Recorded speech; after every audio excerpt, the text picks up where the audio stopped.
باواز بلندتر صلوات۔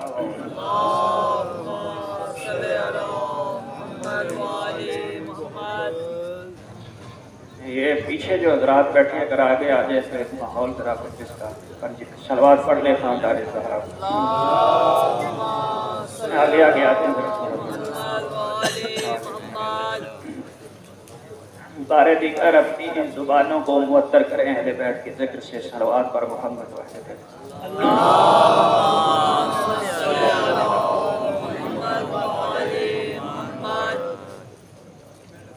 حقیقت یہ ہے کہ آج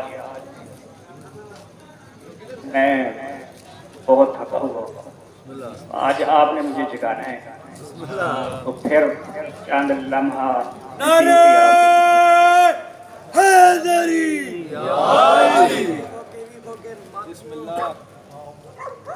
اعوذ باللہ من الشیطان اللعین الرجیم بسم اللہ الرحمن الرحیم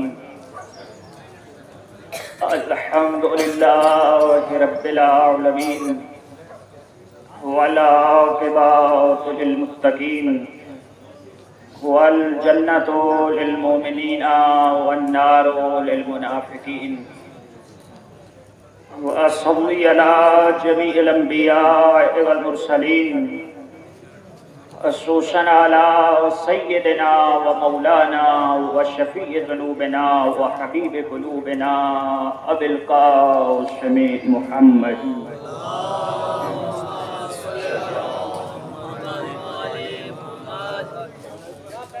وعلى أهل بيته الطيبين الطاهرين المعصومين ولعنة الله على أعدائهم أجمعين من يوم عداوتهم إلى قيام يوم الدين وبعد يوم الدين أما بعد فقد قال رسول الله صلى الله عليه وآله وسلم إني تارك فيكم الثقلين كتاب الله وعترة أهل بيتي آئن تمسکتم بہما لن تضلوا بعدی ابدا۔ صلوات پر محمد وحدہ۔ اللہم صلی علی محمد وعلی محمد۔ اگر آپ حضرات کو یاد ہو تو پچھلی کل کی جو مجلس ہے اسی جگہ پر میں نے چھوڑی تھی اور آپ کی خدمت میں نے یہ عرض کیا تھا کہ ثقل سے مراد ثقلین سے مراد کوئی بھاری چیزیں نہیں ہیں، کوئی وزنی چیزیں نہیں ہیں۔ ثقل جو ہے وہ ایک قوت اور طاقت اور مرکز کو کہتے ہیں جس کے اندر ایک ایسی طاقت ہے کہ وہ جسے چاہتا ہے وزنی کر دیتا ہے اور جسے چاہتا ہے ہلکا کر دیتا ہے۔ اس ثقل کو طاقت ہے، ہلکا کرنے پہ آئے تو اتنا ہلکا کرتا ہے کہ یوسف جیسا نبی اٹی کے برابر بک جاتا ہے، پارا کرنے پہ آئے تو اتنا وزنی کر دیتا ہے کہ یہاں سے یہاں تک ہاتھ آئے تو ثقلین کی عبادت سے افضل ہو جاتا ہے۔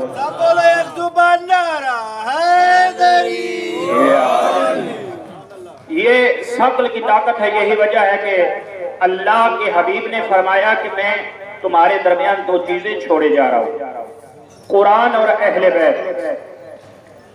اور اللہ کے نبی نے یہ جتنے بھی فضائل قرآن مجید کے بھی بیان فرمائے، قرآن کی آیتیں بھی پڑھ پڑھ کے سنائی اور اہل بیت کے فضائل بھی پڑھ پڑھ کے سنائی۔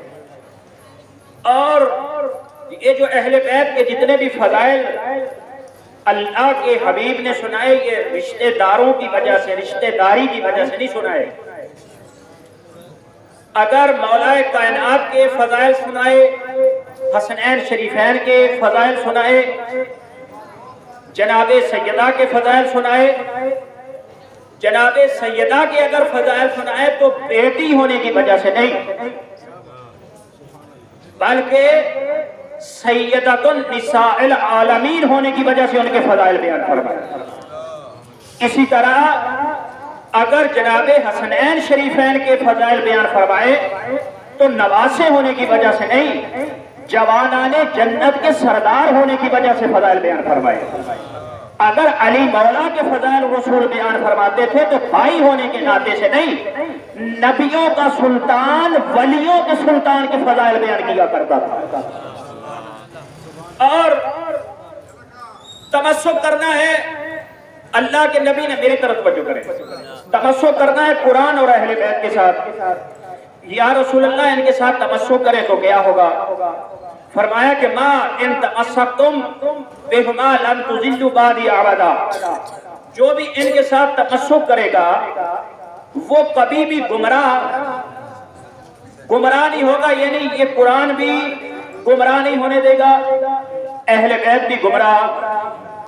یا رسول اللہ کتنا قرآن پڑھے کہ گمراہ نہ ہو؟ توجہ کیجیے، کتنی آیتیں پڑھیں کہ گمراہی سے بچ جائیں؟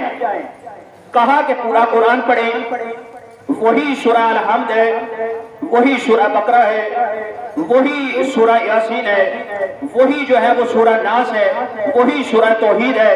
1400 سال سے وہی قرآن پڑھتے چلے جا رہے ہیں، اور ہم پہ اعتراض کرتے ہیں کہ آپ 1400 سال سے انہی اہل بیت کے فضائل بیان کرتے چلے جا رہے ہیں۔ بھائی میں نے کہا کہ یہ قرآن وہی 1400 سال سے اتنا پرانا ہو گیا، اور وہ حالانکہ جب نماز پڑھتے ہیں تو جب بھی نماز پڑھتے ہیں وہی سورہ الحمد ہے، وہی کوئی اور سورہ جو ہے وہ پڑھتے ہیں روزانہ، اور جو ہے وہ وہی قرآن کے قصے، وہی آدم کا خلق ہونا، وہی آدم کا خلیفہ بنایا جانا، وہی جو ہے وہ حابیل و قابیل کا قصہ، وہی جو ہے وہ موسیٰ کے عصا کا اژدہا بن جانا، وہی حضرت عیسیٰ کے معجزات، وہی جو ہے وہ حضرت موسیٰ کا کلیم اللہ، یہ سارے قصے بھی وہی ہیں۔ میں نے کہا کہ آپ ایسا کیوں نہیں کرتے کہ قرآن پڑھنا چھوڑ دیں؟ اتنا پرانا ہو چکا ہے، 1400 سال سے وہی پڑھتے چلے جا رہے ہیں۔ کہتے ہیں کہ قرآن تو ہم نہیں چھوڑ سکتے۔ بھائی کیوں نہیں چھوڑ سکتے؟ قرآن آپ کے اوپر نازل ہوا ہے، جبرائیل آپ کے اوپر نازل ہوا ہے، کہا کہ نہیں یہ محمد مصطفیٰ اللہ کے نبی کی زبان سے قرآن مجید نکلا ہے، چاہے جتنا پرانا ہو جائے اس کو ہم نہیں چھوڑ سکتے۔ بھئی کیوں نہیں چھوڑ سکتے؟ قرآن پڑھنے سے ہوگا کیا؟ کہتے ہیں کہ قرآن پڑھنے سے پہلا جملہ دے رہا ہوں، اپنی زبانوں کو معطر کیجئے گا۔ کہتے ہیں کہ زبان قرآن پڑھنے سے ہوگا یہ کہ معلوم ہوگا دنیا کو یہ قرآن والے ہیں۔ میں نے کہا ہم بھی اہل بیت کے فضائل اسی لیے بیان کرتے رہتے ہیں کہ دنیا کو پتہ چلے یہ اہل بیت والے ہیں،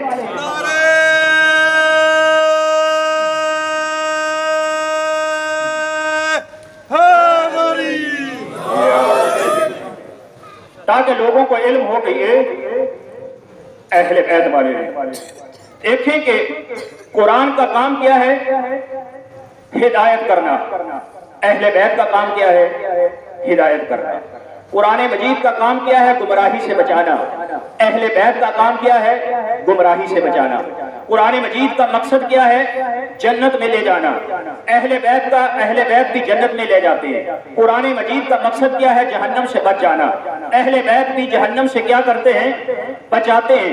جب مقصد ایک ہے، جب کام قرآن بھی وہی کرتا ہے، اہل بیت بھی وہی کرتے ہیں، تو پھر یہ دو کیوں رکھے؟ ایک کیوں نہیں رکھ دیا؟ صرف قرآن رکھ دیتے، صرف قرآن چھوڑ دیتے۔ یا رسول اللہ آپ نے دونوں چیزیں کیوں چھوڑی؟ کہا کہ قرآن ذرا پڑھے۔ اس کا جواب اللہ نے شروع میں دے دیا، بسم اللہ الرحمن الرحیم۔ اللہ نے کہا بسم اللہ الرحمن الرحیم، صرف یہ نہیں کہا بسم اللہ الرحمن، یا یہ نہیں کہا بسم اللہ الرحیم۔ اللہ یہ بھی تو کہہ سکتا تھا، حالانکہ رحمان اور رحیم کا مصدر ایک ہے، رحمان بھی رحمت سے ہے، رحیم بھی رحمت سے، لیکن اللہ نے یہ فقط رحمان نہیں کہا یا فقط رحیم نہیں کہا، حالانکہ دونوں رحم سے ہیں، دونوں رحمت سے ہیں، لیکن آگے جا کے ان کے درمیان فرق ہو جاتا ہے۔ فرق یا رسول اللہ کیا ہے؟ فرق یہ ہے کہ رحمان کا مطلب یہ ہے کہ رحمان کا مطلب بھی رحم کرنے والا ہے، مگر وہ رحم ہر کسی کے اوپر کرتا ہے۔ رحمان کا مطلب یہ ہے، رحمان کا مطلب یہ ہے کہ وہ آدم پہ بھی رحم کرنے والا ہے، شیطان پہ بھی رحم کرنے والا ہے، وہ موسیٰ پہ بھی رحم کرنے والا ہے، فرعون پہ بھی رحم کرنے والا ہے، وہ نمرود پہ بھی رحم کرنے والا ہے، وہ ابراہیم پہ بھی رحم کرنے والا ہے، وہ مصطفیٰ پہ بھی رحم کرنے والا ہے، وہ ابو جہل پہ بھی رحم کرنے والا ہے۔ لیکن رحیم ہونے کے لیے ایمان شرط ہے، اسی لیے میں کہتا ہوں کہ اہل بیت کے ہونے کے لیے حلال زادہ ہونا شرط ہے۔ رحمان جو ہے اس کے لیے وہ اللہ ہر ایک کے لیے رحمان ہے، مگر رحیم فقط مومنوں کے لیے ہے، اور قرآن ہر کسی کی قسمت میں ہے، لیکن اہل بیت فقط مومنوں کی جو ہے وہ قسمت کے اندر ہے۔ بہت سارے اچھا یا رسول اللہ آپ ایسا کریں فقط اہل بیت کو چھوڑ جاتے ہیں، چونکہ اہل بیت آپ کی عطرت بھی ہیں اور بولتے ہوئے قرآن بھی ہے۔ کہا کہ صرف اہل بیت بھی کافی نہیں ہے، قرآن کا ہونا بھی ضروری تھا، قرآن کا ہونا بھی ضروری تھا، کیونکہ ممکن ہے بہت سارے لوگ اہل بیت کا انکار تو کر سکتے ہیں، قرآن کا انکار نہیں کر سکتے۔ بہت سارے لوگ علی کی سخاوت کا انکار کر سکتے ہیں، مگر سورہ دہر کا انکار نہیں کر سکتے۔ بہت سارے لوگ جو ہیں وہ علی کی شجاعت کا انکار کر سکتے ہیں، لیکن سورہ حدید کے اندر ذوالفقار کا نازل ہونے کا انکار نہیں کر سکتے۔ بہت سارے لوگ علی ولی اللہ کا انکار کو تو کر سکتے ہیں، مگر آیت ولایت کا انکار نہیں کر سکتے۔ اس لیے قرآن بھی ضروری ہے اور اہل بیت کا ہونا بھی ضروری ہے۔ اور بہت سارے لوگوں نے تو حتیٰ کہ یہ آپ سوشل میڈیا کا دور ہے کہ فتوے تک دے دیے کہ یہ جو اذان کے اندر شیعہ اشہد ان امیر المومنین و امام المتقین علی ولی اللہ و وصی رسول اللہ و خلیفۃہ بلا فصل کہتے ہیں، ایک صاحب نے تو یہ کہہ دیا کہ یہ دہشت گردی ہے۔ بھائی کیوں دہشت گردی ہے؟ کہنے لگے کہ چونکہ اس سے ہمیں دہشت آتی ہے۔ اس سے کیا ہوتا ہے؟ میں نے کہا کہ یہ کون سا نئی بات ہے؟ بھائی اللہ کے رسول نے یہ ارشاد فرمایا تھا، صحیح مسلم کی یہ حدیث ہے کہ اللہ کے نبی نے یہ ارشاد فرمایا کہ علی ابن ابی طالب منافق اور مومن کے پہچان کی علامت ہے۔ تو یہ آج ہی علی سے دہشت نہیں آتی، یہ تو 1400 سال پرانا مسئلہ ہے۔ یہ رسول کے دور میں بھی منافقوں کو دہشت بھی آتی تھی، دہشت بھی آتی تھی، اور آج بھی منافقین کو کیا ہو رہا ہے؟ اس سے جو ہے وہ دہشت آ رہی ہے۔ یہ سمجھتے ہیں کہ ہم علی ولی اللہ چھوڑ دیں گے۔ خدا کی قسم ہم نے کسی زمانے میں جو ہے وہ علی ولی اللہ کے اوپر کوئی کمپرومائز نہیں کیا، نہ ہم علی ولی اللہ کو چھوڑ سکتے ہیں۔ کل والی مجلس میں نے آپ کی خدمت میں یہ عرض کیا، علی ولی اللہ ہمارے اندر خون کی طرح رگوں کے اندر دوڑ رہا ہے۔ علی ولی اللہ نہیں چھوڑا جا سکتا۔ ہم نے بنی امیہ کا دور دیکھا، ہم نے بنی عباس کا دور دیکھا، ہم نے ظالم بادشاہ دیکھے، ہم نے منصور دیوانگی کا دور بھی دیکھا جب مومنوں کے اعضاء کاٹ لیے گئے، ہم نے بڑے بڑے دور دیکھے، ہمیں بسوں سے اتار کے مارا گیا، ہمیں جو ہے وہ بڑی طرح سے دھماکوں کے اندر جو ہے وہ ہمیں اڑایا گیا، لیکن ہم نے علی ولی اللہ نہ چھوڑا نہ چھوڑ سکتے ہیں۔ انہوں نے محدثوں کو خریدا، انہوں نے ملاؤں کو خریدا، انہوں نے مفتیوں کو خریدا، مفتیوں نے علی ولی اللہ کے خلاف فتوے دیے، محدثین نے حدیثیں گھڑی، ملاؤں نے تقریریں کی، یہ تقریریں کرتے کرتے مر گئے، ان کے محدث حدیثیں گھڑتے گھڑتے مر گئے، ان کے بادشاہ ظلم کرتے کرتے مر گئے، یہ مرتے مر جائیں گے۔ علی ولی اللہ کل بھی زندہ تھا اور آج بھی زندہ ہے۔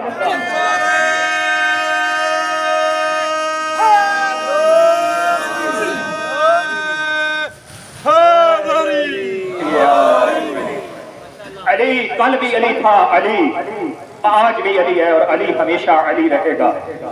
اور جو ہے وہ نعرہ آدھے آدھے کر کے نہ مارا گیا۔ نعرہ جو ہے وہ اگر جن کا ایمان ہے کہ علی ولی اللہ ہے، علی لسان اللہ ہے، علی جنب اللہ ہے، علی اذن اللہ ہے، علی اللہ کا شیر ہے، علی جنت و جہنم کا تقسیم کرنے والا ہے، علی کے بیٹے جوانان جنت کے سردار ہیں، علی کی زوجہ جو ہے وہ خواتین جنت کی سردار ہیں، جن کا یہ عقیدہ ہے کہ علی ہی جنت و جہنم کو تقسیم کرنے والا ہے.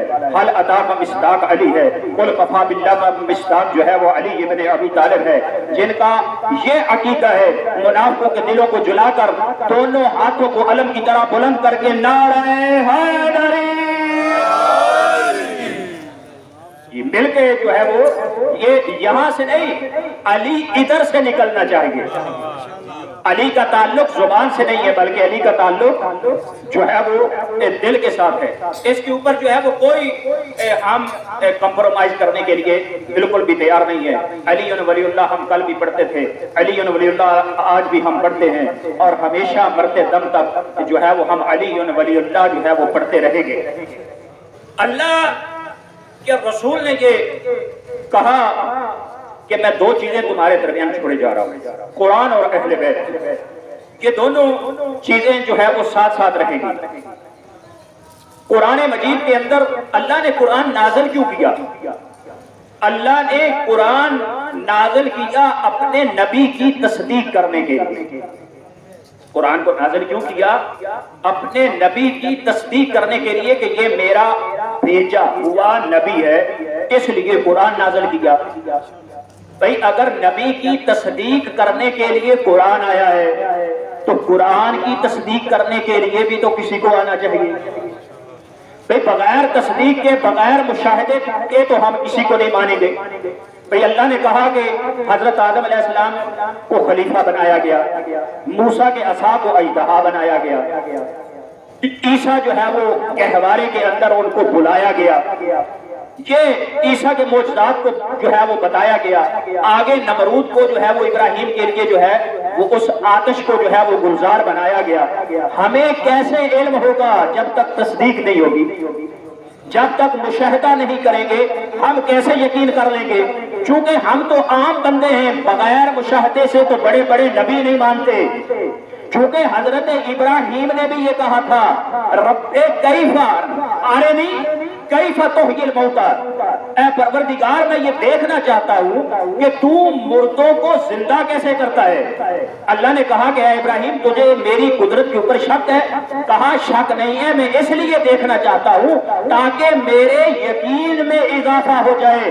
یہ فقط شیعہ تمہارے رہبر ایسے ہیں، یہ فقط کائنات کے اندر علی ہے کہ جو یہ فرماتا ہوا نظر آتا ہے کہ اس پوری کائنات کے پردے ہٹا دیے جائیں تو علی کے یقین میں کوئی اضافہ نہیں ہوگا.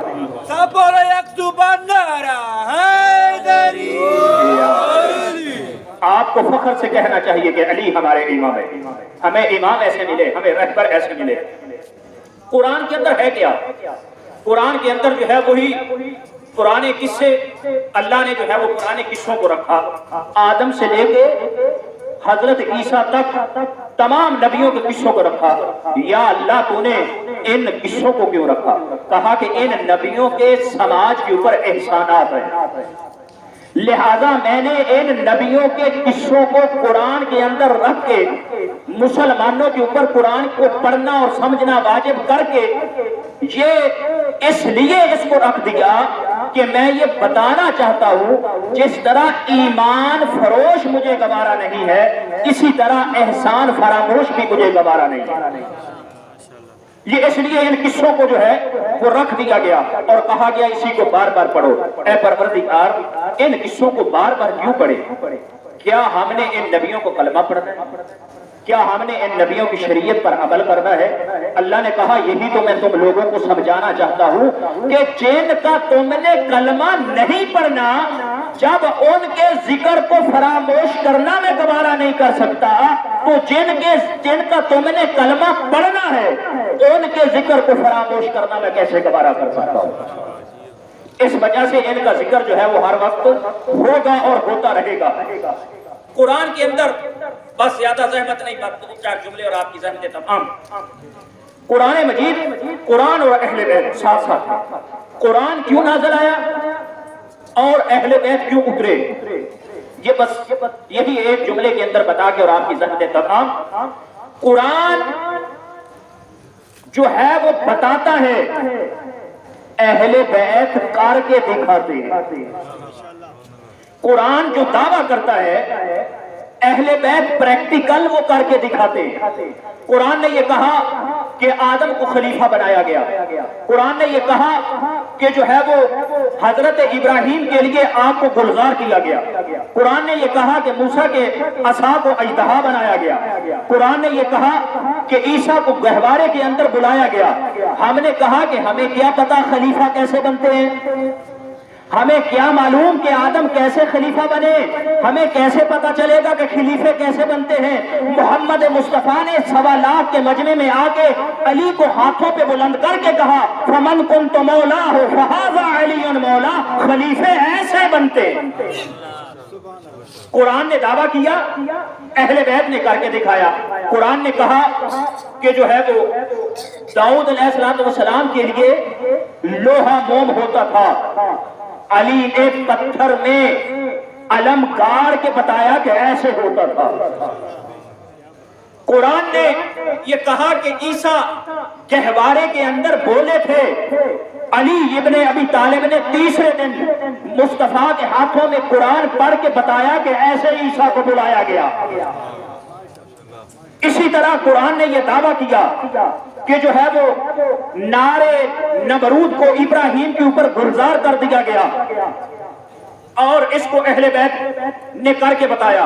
امام صادق آل محمد کا ایک صحابی ہے کہ جو پہلے کچھ افراد امام کے پاس آئے اور آ کے کہنے لگے کہ یبنا رسول اللہ، آپ جو ہے وہ باطل کے خلاف جنگ کیوں نہیں کرتے؟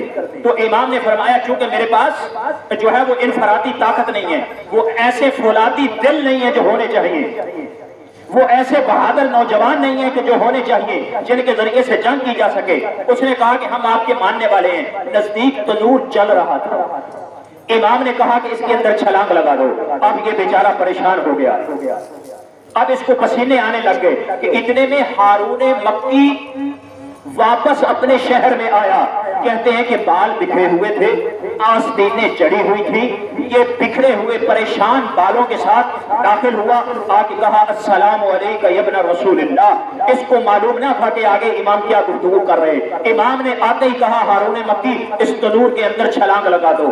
کہتے ہیں کہ ہارون مکی نے ایسے ہی چھلانگ لگا دی جیسے ابراہیم نارے جو ہے وہ اس کے نمرود کے اندر کود گیا تھا، اسی طرح جو ہے وہ ہارون مکی کودے۔ اب اوپر سے تنور کو بند کر دیا گیا، اوپر سے تنور کو بند کر دیا گیا۔ اب یہ شخص بڑا پریشان ہوا، جب امام آگے بڑھے تنور کا جو ہے وہ کھولا گیا، جب غلاف اور دیکھا گیا تو ایسے بیٹھے ہوئے تھے جیسے جنت کے اندر بیٹھے ہوئے۔ قرآن نے دعویٰ کیا اور اہل بیت نے کر کے دکھایا کہ ایسے گلزار ہوئی تھی آگ ابراہیم کے لیے۔ لوگ کہنے لگے کہ کیسے آگ ابراہیم کے لیے گلزار ہو گئی؟ میں نے کہا چونکہ اللہ نے شیعوں کے اوپر آگ کو حرام کر دیا ہے، قرآن نے ابراہیم کو شیعہ کہا اس لیے ان پہ آگ گلزار ہو گئی، اور ہارون مکی کو امام نے شیعہ کہا اس لیے اس کے لیے آگ گلزار ہو گئی، اس لیے ان کے لیے جو ہے وہ آگ گلزار ہو گئی۔ اور قرآن مجید نے یہ دعویٰ کیا، قرآن مجید نے یہ کہا وَلَا تَقُولُوا لِمَن يُقْتَلُ فِي سَبِيلِ اللَّهِ أَمْوَاتٌ بَلْ أَحْيَاءٌ، کبھی بھی جو راہ خدا میں مارا جائے جو شہید ہو جائے، شہید کو کبھی بھی مردہ مت کہیں، شہید زندہ ہوتا ہے۔ اگر خدا کی قسم اہل بیت نہ ہوتے تو کوئی اس کو ثابت نہ کر سکتا کہ شہید کیسے زندہ ہوتا ہے۔ بہت سارے آپ تفسیر اٹھا کے دیکھ لیں مسلمانوں کی، اور اس کا صحیح کوئی ترجمہ نہ کر سکا۔ کسی نے کہا کہ ذکر کے ذریعے سے زندہ ہوتا ہے، اس کا ذکر زندہ ہے، کسی نے کہا کہ یوں زندہ ہوتا ہے، کسی نے کہا کہ یوں زندہ ہوتا ہے۔ خدا کی قسم اگر اہل بیت نہ ہوتے تو یہ کبھی ثابت نہ ہو سکتا۔ قرآن نے یہ دعویٰ کیا تھا 1400 سال پہلے کہ شہید زندہ ہوتا ہے۔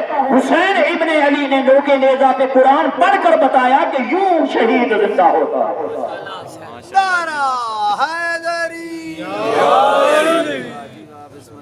شہید جو ہے وہ زندہ ہوتا ہے۔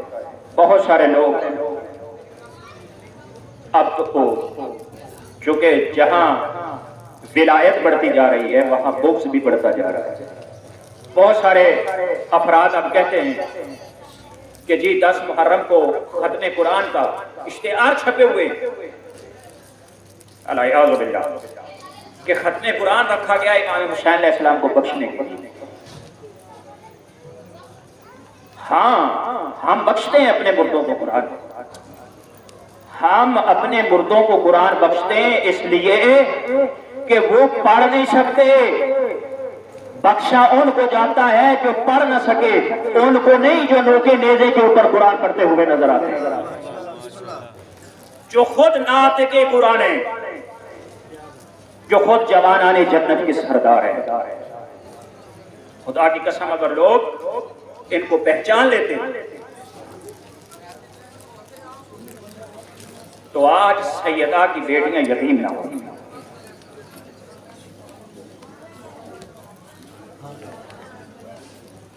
عزادارو چند جملے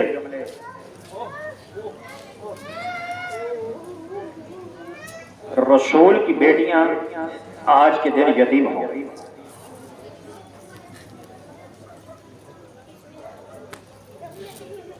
دعا کریں کہ کسی کی بیٹیاں عید کے قریب نہ اجڑ جائیں۔ ہر بیٹی کو خواہش ہوتی ہے کہ اس کا باپ اسے عیدی دے گا، اس کا باپ اسے عیدی لے کر دے گا۔ کسی نے 5ویں امام سے پوچھا کہ مولا آپ عید کیوں نہیں مناتے؟ امام نے فرمایا کہ ہم اہل بیت کی عید نہیں ہے، 2 عیدیں ہیں، ایک عید الفطر ہے اور ایک عید قربان ہے۔ خدا کی قسم کوفہ اہل بیت کی دونوں عیدیں کھا گیا۔ امام نے فرمایا کہ عید الفطر پہ جب لوگ عید کی تیاریاں کر رہے تھے اس وقت امیر المومنین علیہ السلام کو شہید کر کے ہماری عید کو ذبح کر دیا گیا، حقیقت ہے عید کو۔ اور جب عید قربان کی لوگ تیاریاں کر رہے تھے اس وقت مسلم کے بچوں کو یتیم کر دیا گیا۔ خدا کی قسم اللہ تبارک و تعالی نے قرآن مجید میں مودت فی القربہ کو واجب قرار دیا۔ کہا یہ جاتا ہے کہ اگر اللہ کا فرض محال ان سے دشمنی کا بھی حکم دیتا تو اتنی دشمنی نہ کی جا سکتی جتنی مسلمانوں نے کی۔ اور ہم امیر المومنین علی ابن ابی طالب کو امیر المومنین کہتے ہیں، اور میں کہا کرتا ہوں کہ علی جیسا غریب کوئی امام نہیں، اور ہم امام حسین کو غریب کہتے ہیں، غریب حسین، غریب زہرا کہتے ہیں۔ مگر خدا کی قسم جب تک حسین ابن علی موجود تھے تب تک کسی کی جرت نہ ہوئی کہ خیموں کو آگ لگا دے، لیکن یہ واحد مظلوم امام علی ہے کہ جس کے ہوتے ہوئے اس کے گھر کو آگ لگا دی۔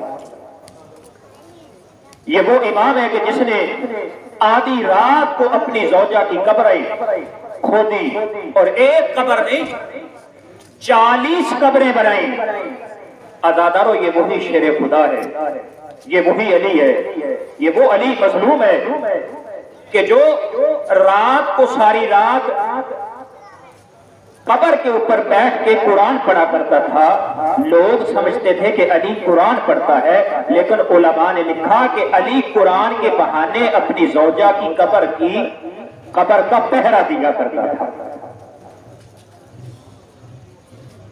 اس قدر دشمنی اہل بیت کے ساتھ۔ عزادارو رمضان بڑے گزرے، 40 ہجری کا رمضان آ گیا، 40 ہجری کا رمضان آیا، 17 رمضان المبارک جمعہ کا دن میرے مولا نے جمعہ کا خطبہ دیا۔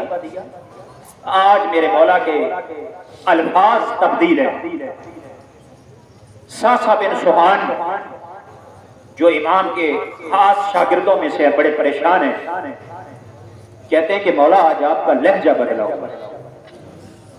امام نے فرمایا کہ ساسا ممکن ہے کہ پھر علی کو آپ رمضان میں نہ دیکھ سکے، آج میرے مولا نے رمضان 17 رمضان کو جمعے میں ایک عجیب اعلان کیا، کہا کہ کوفہ والوں جب گھر میں جاؤ تو اپنی اپنی خواتین کو آج میرے گھر میں بھیجنا۔ کوفہ والے بڑے پریشان تھے کہ پہلے کبھی علی ابن ابی طالب نے یہ نہیں کہا، لیکن سب نے خواتین کو بھیجا۔ آزاد اور بس یہاں سے مصائب سٹارٹ ہو گیا اور 2 جملے اور آپ کی ذہن تمام۔ مقتل والوں نے یہ لکھا کہ کوفہ کی عورتیں مولا علی کائنات کے رات کو صحن میں اکٹھی ہو گئی۔ صحن جب کھچا کھچ بھر گیا، اس وقت میرے مولا نے جناب فضہ کو یہ حکم دیا، بی بی اس طرح کرو کہ چراغوں کو گل کر دو، چراغوں کو جلا دو۔ بی بی کہتی ہے کہ میں نے جلایا۔ مولا نے کہا کہ بی بی سارے چراغ آج جلا دو۔ بی بی کہتی کہ میں بڑی پریشان ہوئی کہ کبھی علی نے ایک سے زیادہ چراغ جلانے کا حکم نہیں دیا، لیکن آج کہا کہ سارے چراغ جلا کے اتاق کے سامنے رکھ دو۔ بی بی کہتی ہے کہ میں نے سارے چراغ جلائے اور اتاق کے سامنے رکھ دیے۔ جب سارے چراغ جل گئے اور رات کو دن جیسا سما ہو گیا، اس وقت جو ہے وہ کہا کہ بی بی فضہ میری بی بی عالیہ کے اتاق کو کھولو۔ کہتی ہے کہ جب بی بی عالیہ کے اتاق کو کھولا گیا، بی بی مصلی کے اوپر بیٹھی اللہ کی عبادت کر رہی تھی، اور میرے مولا نے اپنی بیٹی کو بلایا، کہا بیٹی ذرا باہر آؤ، اور بی بی عالیہ جب باہر آئی، باہر آنا تھا، اور کہا او زہرا کی بیٹی آج ذرا اپنے چہرے سے نقاب ہٹاؤ، اور ذرا اپنا جو ہے وہ نقاب ہٹا کے ان عورتوں کو دکھاؤ۔ اور جب بی بی نے نقاب ہٹایا اور کوفہ کی عورتوں کو میرے مولا نے کہا او کوفہ کی عورتوں یہ اچھی طرح پہچان لو، اور یہ علی کی بڑی بیٹی ہے، اگر یہ پھر کبھی کوفہ کے اندر آئے تو اسے پتھر نہ مارنا، یہ تیرے مولا کی تمہارے مولا کی بیٹی ہے۔ ازاداروں میں کہوں گا مولا آپ نے یہ حکم تو دے دیا، آپ نے یہ تعارف تو کروا دیا، مگر کیا آپ کی بیٹیاں پتھروں سے بچ گئی؟ ازاداروں فقط پتھر نہ لگے، اور جن کے پاس پتھر نہ تھے ان لوگوں نے آگ برسائی اہل بیت کے اوپر، اور یہ بیویاں رو رو کے کہتی تھی نحنو بنات رسول اللہ الا فیکم مسلم، اور ہم رسول کی بیٹیاں ہیں، کیا تم میں کوئی مسلمان نہیں ہے؟ ازاداروں جب عید آتی ہے تو سارے عیدی دیتے ہیں نا۔ ازاداروں جن کے باپ نہ رہے ان کی جگہ پر ان کے بڑے بھائی عیدی دیتے ہیں۔ ازاداروں آ گیا عید کا دن، امام حسن نے اپنے سر پہ امامہ رکھا، امام حسن نے مولا علی کی عبا اور قبا کو پہنا، ایک مرتبہ صحن کے اندر آئے، بڑی بی بی کے پاس آ کر کہتے ہیں بی بی عالیہ میں آج حسن بن کر نہیں، آج میں علی بن کر آیا ہوں، آج میں علی بن کر آیا ہوں، مانگو کیا مانگنا ہے اور میں عیدی دینے کے لیے تیار ہوں۔ سن سکو گے آزاداروں، ایک مرتبہ میری بی بی عالیہ نے کہا، اور بی بی عالیہ نے کہا حسن بھائی کہ اگر آپ باپ بن کر آئے ہیں تو میں کیا جو مانگوں گی وہ عطا کرو گے؟ کہا ہاں بہن جو مانگو میں عطا کروں گا، اور کہا مجھے آپ سے کچھ نہیں چاہیے، فقط اتنا کر دو کہ عباس سے کہو ایک مرتبہ سر پہ امامہ رکھ کے اور میرے باپ کی عبا قبا پہن کے اور صحن کے اندر ایک مرتبہ چلے، اور جب عباس چلتا ہے تو مجھے اپنا باپ علی چلتے ہوئے نظر آتا ہے۔ ازاداروں اور جیسے عباس چلتے تھے ایک مرتبہ علی کے گھر میں کوہرام بپا ہوا۔ ازاداروں آ گئی آخری رات میرے مولا نے مسافروں کی طرح گزاری۔ ازاداروں اور مرغابیوں نے روکنے کی کوشش کی اور لیکن میرے مولا نے کہا اور مرغابیوں آج مجھے مت روکو، اس رات کا علی نے بڑا انتظار کیا ہے۔ ازاداروں ایک مرتبہ گلدستہ اذان پر آ گئے میرے مولا، آ کے کہا اللہ اکبر۔ ازاداروں دو اذانیں اہل بیت پہ بڑی بھاری گزری، ایک 19 رمضان کی اذان جو جناب علی نے مرتضیٰ نے دی اور دوسری 10 محرم کو جناب علی اکبر نے دی۔ ازاداروں یہ اذانیں اجاڑ کے رکھ دیا اہل بیت کو۔ ازاداروں یہ اذان دی اس کے بعد میرے مولا جیسے ہی نوافل کے اندر شروع ہوئے، ازاداروں ایک ملاؤن نے جو وار کیا اور میرے آقا کے سر کو شگافتہ کیا اور جبرائیل پکار اٹھے الا قد قتل قتل امیر المومنین، او امیر المومنین کو قتل کر دیا گیا۔ عزاداروں کہتے ہیں کہ میرے مولا وہ چل کر گئے تھے لیکن چل کر واپس نہ آ سکے، اور میرے مولا نے کھڑے ہو کر اذان دی تھی اور لیکن کھڑے ہو کے نماز نہ پڑھ سکے۔ عزاداروں اس قدر اور تلوار بجھی ہوئی تھی زہر کے اندر۔ عزاداروں جب میرے مولا کو گھر لایا گیا، عزاداروں طبیبوں کو بلایا گیا، اور جب طبیب آیا طبیب نے معائنہ کیا۔ عزاداروں بس آخری دو جملے سن لیں۔ عزاداروں جب طبیب نے معائنہ کیا نا، طبیب نے میرے مولا حسن کو سائڈ پہ لے جا کر کہا حسن جو وصیتیں سن سکتے ہو اپنے باپ سے وصیت سن لو، اس کے بچنے کا کوئی امکان نہیں ہے۔ ہاں میں کیا کر سکتا ہوں؟ امام حسن نے کہا کہ جتنا دودھ پلا سکتے ہو اتنا دودھ پلاؤ۔ عزاداروں سن سکو گے؟ میرے مولا کوفہ کے بازار میں آئے، کہا حکیموں نے دودھ کا کہا ہے، کہتے ہیں کہ جتنے بچے تھے اپنے ہاتھوں پہ دودھوں کو اٹھا کر اور ایک دفعہ علی کے گھر کی طرف دوڑے، اور میں کہوں گا آقا او آپ کی قسمت اچھی، اور آپ کو تو دودھ دینے کے لیے لوگ آ گئے، اور لیکن ہائے غریب حسین، اور اپنے ہاتھوں کو علی اصغر لے کر آ گئے، وہ کہتے تھے مجھے دودھ نہیں چاہیے اور مجھے اپنے لیے پانی نہیں چاہیے، لیکن ایک گھونٹ ایک قطرہ پانی کا دے دو اور کہ شاید میرا اصغر بچ جائے۔ لیکن آقا حسین وہ کیا آپ کا اصغر بچ سکا؟ ہاں پانی تو نہ دیا گیا، اور مگر ایک ظالم نے ایسا تیر مارا اور کہ پھر علی اصغر لب نہ کھول سکا۔ عزاداروں وہ بڑی شان سے جنازہ اٹھا، وہ بڑی شان سے جنازہ اٹھا۔ عزاداروں بس آخری جملے، بڑی شان سے میرے مولا کا جنازہ اٹھا۔ مقتل والوں نے یہ لکھا کہ جہاں سے جنازہ گزرتا تھا اگر کوئی درخت آتا تھا تو وہی جھک کر سلام کرتا تھا، اور کوئی عمارت آتی تھی جو جھک کر کہتی تھی السلام علیکہ یا امیر المومنین، السلام علیکہ یا امیر المومنین۔ عزاداروں میں کہوں گا یا علی او آپ کی قسمت بڑی اچھی تھی، اور آپ کے جنازوں کو آپ کے بیٹوں نے تو اٹھایا، اور لے کر ذرا 10 محرم کی شام کو تو آئے، اور یہ غریب زہرا کا جنازہ ہے اور کوئی دفن کرنے کے لیے نہیں ہے، دفن کرنا تو دور کی بات ہے، اور تیسرا دن آیا، ہاں کوئی دفن کرنے تو نہ آیا، اور مگر گھوڑوں کی آوازیں آئی، اور بی بی نے کہا اور جناب فضا یہ گھوڑوں کی آوازیں کیسی ہے؟ اور کہا اب ہمارے پاس کچھ نہیں ہے کہ جو لوٹا جا سکے، اور کہا یہ لوٹنے کے لیے نہیں، اور زہرا کے بیٹے کے جنازے کو پامال کرنے کے لیے آئے۔ الا لعنت اللہ علی القوم الظالمین وسيعلم الذين ظلموا أي